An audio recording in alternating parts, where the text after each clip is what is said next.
70 ও 80 দশকের ঢাকায় চলচ্চিত্রের জনপ্রিয় অভিনেত্রী অঞ্জনা রহমানকে চোখের জলে বিদায় জানালেন সহকর্মী অনুজ ও অগ্রজরা। দীর্ঘদিনের কর্মস্থল বিএফডিসি ও চ্যানেল আইতে 2 দফা জানাজা অনুষ্ঠিত হয় তার। এর আগে ভক্ত সতীর্থরা শ্রদ্ধা জানান গুণী এই অভিনেত্রীকে। গতরাতে বিএসএমএমইউতে চিকিৎসাধীন অবস্থায় মারা যান অঞ্জনা রহমান।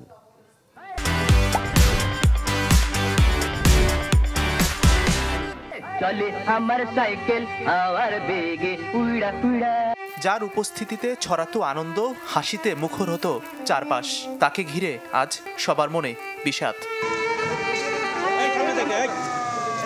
1976 সালে যে আঙিনা থেকে শুরু হয় রূপালী পর্দায় পদচারণা, সেই এফডিসি আঙিনায় শনিবার সকালে অঞ্জনা রহমানকে আনা হলো, তবে নিথর দেহে। শুক্রবার রাতে না ফেরার দেশে পাড়ি জমানো গুণী এই অভিনেত্রীর শেষ বিদায়ে শ্রদ্ধা জানাতে ছুটে আসেন বন্ধু, সহকর্মী, অগ্রজ, অনুজরা। লাস্টে 6 তারিখে একটা অনুষ্ঠান ছিল, মুক্তির জন্মদিনে, ওখানেই দেখা হয়েছিল। তার যে শিল্পী সত্তা ছিল সেটা অনেক বড় একজন প্রতিভাবান ছিল। একাধারে তিনি নৃত্যশিল্পী ছিলেন। অঞ্জনা ছিল আমাদের বড় বোন, সে আমাদেরকে সে ছোট বোনের মতো দেখতো। একজন শিল্পীর এত বড় গুণ সাধারণত অন্য শিল্পীর মাঝে আমি কখনো খুঁজে পাই না। মানে পরশুদিন সারা রাত আমি ঘুমাতে পারিনি। কালকে আমি কোথাও যাইনি, আমার পিকনিক ছিল, আমার একটা স্টেজ শো ছিল, কোথাও যাইনি। ওদের ছোট ভাইদের পাঠাইছে এবং ওদেরকে আমি তাড়াতাড়ি টেক আপ করে বললাম, জয়কে রিয়েকে তাড়াতাড়ি চলে আসো। 4 দশকের ক্যারিয়ারে 3 শতাধিক সিনেমায় অভিনয় করেছেন অঞ্জনা।